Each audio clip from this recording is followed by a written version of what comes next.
Welcome back to the Bluechip Breakdown, Vols fans. I'm your host, Bull. It's time for our day 9 of fall camp news, notes, and thoughts. As always, please make sure to like and subscribe to this video. We're going to be starting off with the injury report, all the players that were limited. It's going to be Cam Seldon, Christian Harrison, who's new to this list, Jordan Burns, Dylan Sampson, Gage Ginther, also new, Braylon Staley, Jeremiah Hurd, and Caleb Herring. The last two players are new as well. And then Jordan Thomas, of course, is going to be out for the season. My biggest takeaway with this is that we are very healthy at this point in fall camp, coming out of our first scrimmage. So thankful, so happy that there were no major injuries. We hope that it stays that way, knock on wood. And, of course, having our starting offensive line back 100% at this point. Now, they might not be getting all the reps, but as we had talked about before, some of them are veterans and they don't, really need those reps. And this is a marathon, it's not a sprint. So you just want to make sure that players are healthy throughout the entire season. But we look really good at this point. That's huge. We did not hear from anyone with the media today. It sounds like we will tomorrow. Might be the secondary talking to the media. I don't know just yet. Either way, we will be starting off with the secondary today because I want to talk about that star position. And I'm probably going to have a video coming out tonight around midnight, kind of breaking this down a little bit more in depth, is because I have identified 4 players that I feel like could give us the most upside at that position.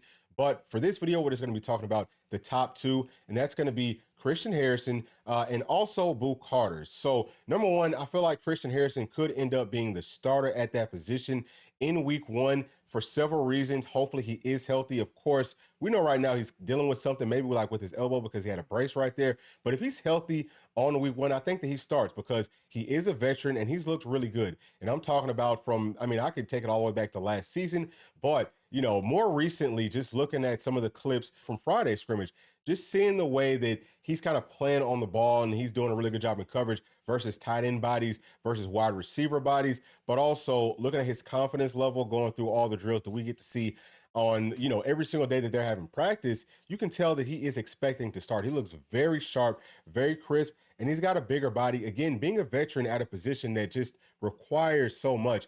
It is, I think, Pete said it the absolute best. That's probably the toughest, position to play on defense these days because you're asked to play up in the box. You're also asked to rush the passer, and you have to play in pass coverage versus different bodies, and you're always at a disadvantage. Either way, I would like to see him as the starter right there. I know a lot of people want to see Boo there, and I think that Boo could play it at a very, very high level, but he is still a freshman. And I think that we could probably get away with it earlier in the season, but as we kind of get into SEC play, you want for the guys that have kind of seen this stuff, live before to maybe get that first opportunity. And I do think that Boo is going to get a chance to run with the ones in a scrimmage setting, maybe next Thursday. Who knows? But he is going to get that opportunity. But we'll see. I think that the biggest thing right here is just to understand that, man, we've got plenty of bodies right there that we feel very confident in playing that position at a high level. Now, on to the safeties. It sounds like there were 2 new starters, at least, as far as what the insiders could see in today's practice. Or I'm sorry, not 2 new, but really just 1 new one. Andre Turntine has been the most consistent. He's always running with the ones at safety. But now we had Kobe Thomas starting for us. I think that he might get the start in Thursday's scrimmage, whereas Will Brooks got the opportunity firsthand or, first off, however you want to say it. Either way, my whole point right there is just to say that, as we had kind of talked about in yesterday's video, we're going to try a whole lot of different looks just because you have to. And you got to give those veterans the opportunity first. But you have to be fair and say, okay, who looks the best in different situations and all of that. I just think that that is the most fair thing for the entire team, also for each individual player. But I mean, really it's all about who's going to give us the best opportunity to win on Saturdays. So I feel very confident there. I love what I saw from them just going through all those drills. Kristen Charles is a guy that's just continuing to look phenomenal. Idris Farouk, I think, is going to be someone that can contribute for us if we need him to this season. Obviously, John Slaughter, everyone else. We look very, very good, very crisp in and out of our breaks, transitions from what I could see today. Now, as far as the cornerbacks go, I mean, it sounds like Ricky Gibson. It also sounds like Jamal McCoy. They've been looking great. They just look like veterans out there. And it sounds like Jamal McCoy is kind of taking that leadership role inside of that room. So that's big. Now, let's talk about our running backs. Didn't really get to see a whole lot from them. My biggest takeaway from practice today was that Coach Heupel's over there coaching them up. And typically what that means is that is a position group that we feel like needs to kind of step up some. So we don't know exactly what happened in that scrimmage, but we did hear some great things about Deshaun Bishop, who I trust. He runs, really hard. He has great vision, and I think that he can hit that home run for you. Dylan Sampson has been limited, but I think that that's not as much of, is he really, dealing with some pain? I mean, he could be dealing with some, but it's really all about, hey, look, we need him to be ready to go. I don't think that he participates in any scrimmages. Some of the insiders are saying the exact same thing throughout all of fall camp. So that's cool with me. I'm perfectly fine with that. No need for him to go out there and prove to us what we already know. But outside of that, I think that Peyton Lewis has looked good. It kind of looks like Coach Heupel does want to see him take that next step forward. And I feel like he will, just because from scrimmage 1 to scrimmage 2, you typically will take a pretty big leap. And if he did, I would say average, or a little bit above average. Okay, I'm just speculating on that in the first scrimmage. Then if he gets to, good or, really good in the next scrimmage, then hey, all of a sudden we got some more competition for running back number 2, Cam Seldon. We all know what he can bring to the table. He looks like he's chomping at the bit to get out there and just light the whole world on fire. But he probably won't get very many live reps, maybe one scrimmage before we end fall camp. I think that's probably what they're trying to do, just to, get him ready and see, hey, are you going to be ready for week 1 versus UT Chattanooga, which we don't think that he's going to be playing in that game.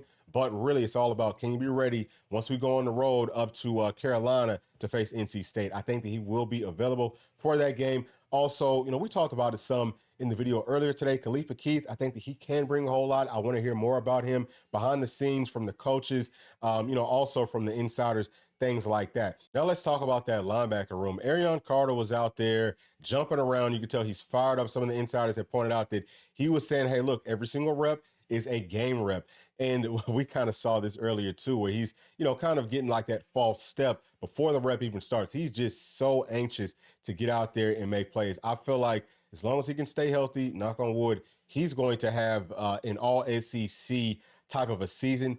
I can just tell because he's such a good athlete. But whenever you play with that sort of passion at that position, yeah, he's going to make a ton of plays. Something else that I just want to point out here real quickly, because the linebackers were going through a whole lot of pass coverage stuff.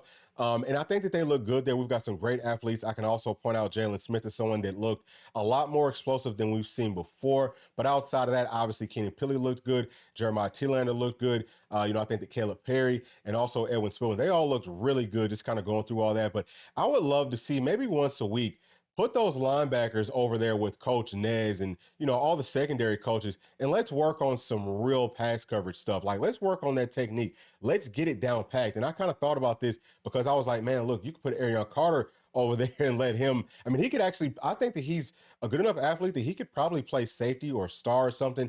He's one of those. So I was like, well, shoot, maybe we could just do that for the entire linebacking core. And then same thing, vice versa. Maybe you could cross train, especially that star position and really even safety. But I would say the entire secondary, go over there with Coach Ings and learn how to play in run support, learn how to get off blocks and the proper angles, things like that. I would love for us to do that once a week. I just think that it would make us a whole lot better. I just want to throw that in there. But yeah, I mean, that linebacker room looks really good. We've got some phenomenal athletes. I can promise y'all this.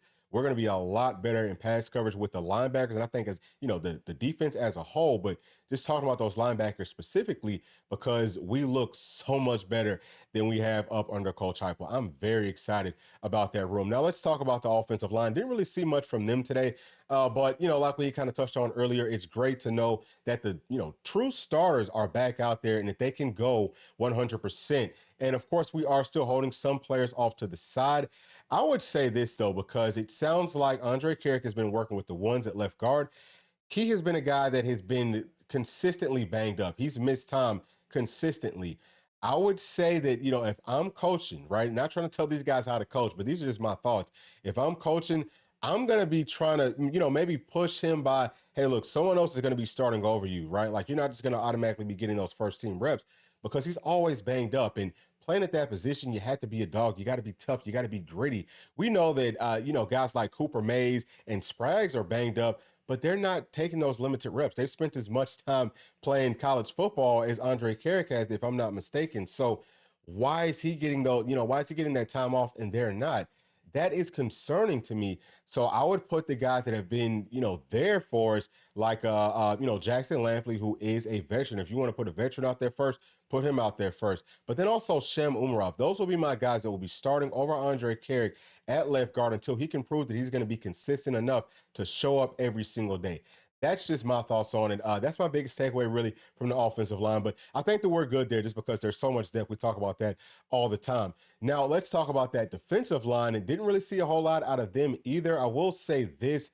Caleb Herring sounded like he was very, very limited, just standing off to the side at some points. But my biggest takeaway just for him is that he's maintaining his weight throughout fall camp. Now, we're just, like a week and a half or maybe 2 weeks into fall camp. But that's a really good sign because people who struggle to gain weight typically in fall camp, you lose a whole lot of that. And I think that for him, with all the running and stuff that he's been doing, if he has lost any weight, it's going to be bad weight. So he's going to be ready to rock and roll, I feel like, by week 1. But that's just an extremely deep group. I'm talking about from the Leos to the tackles to the strong side DNs. Very, very deep. Very encouraged and very excited. I know that we all are about how our defense is going to look, how it's going to change, just because how dominant they are going to be. I'll also say this really quickly. James Pierce today looked like he gained another step.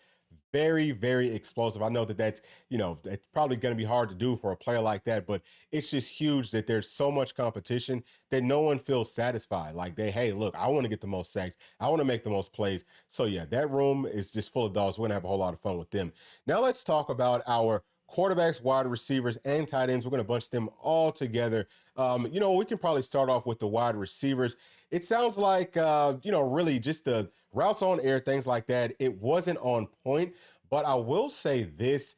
I think that it wasn't necessarily from the wide receivers. They looked pretty good. Obviously, seeing Mike Matthews back out there, that's huge. That's very encouraging. He looked good, for his first day back. But I think that we're fine just as far as the wide receivers. There wasn't a whole lot of drops.